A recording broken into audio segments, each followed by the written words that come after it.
Hey everyone, welcome to my channel. This is Tian, and this is the 50th video of my WordPress theme development tutorial.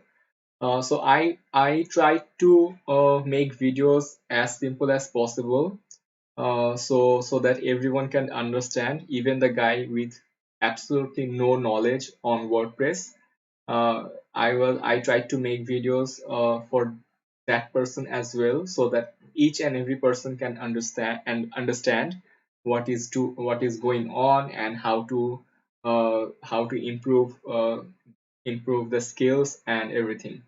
So this is basically the 50th video, and do give me a feedback whether these videos are helping you or not. This is only the start. This is like 1/6 of the entire series. I'm planning to make at least 300 videos for this tutorial series, and this is just first 50. So I tried to be as simple, and I tried to uh, make the videos as basic as possible, so that once you grab the core of it and know every single important things of it, you can just move on when I'll be dealing with some advanced stuff with WordPress theme in the future. Every now and then you see me going through these WordPress developer handbook pages, and you may wonder that why on earth are you just showing the pages that is already online? We can just see them ourselves. But the thing is, I want you guys to just follow the pages and just follow the main codex that is given by WordPress, so that you can always feel that you have a guide along with you. You have my videos with you all the time, but the thing is, when you are just watching a tutorial by someone, you are actually tackling a problem that is already solved by someone.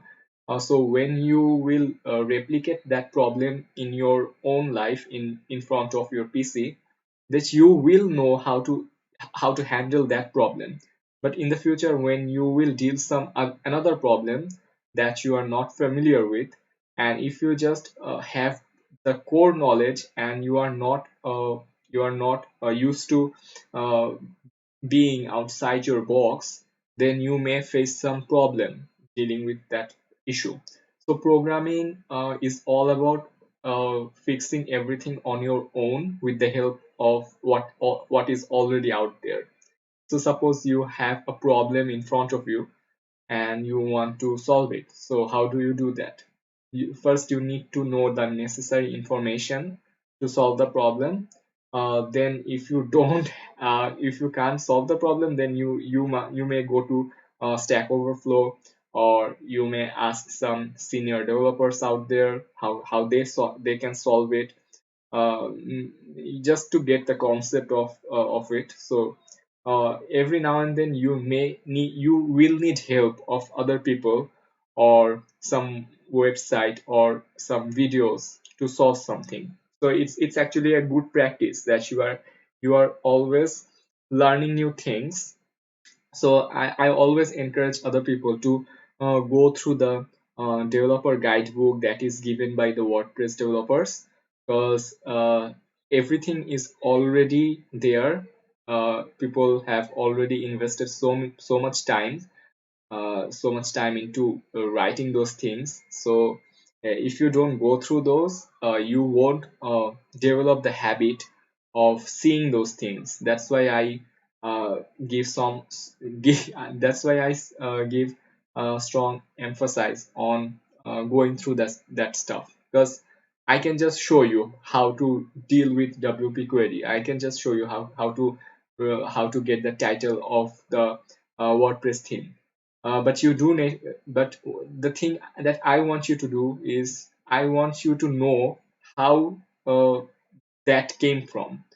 I can just tell you that write the title, write the content, and you may write that while you are practicing as well.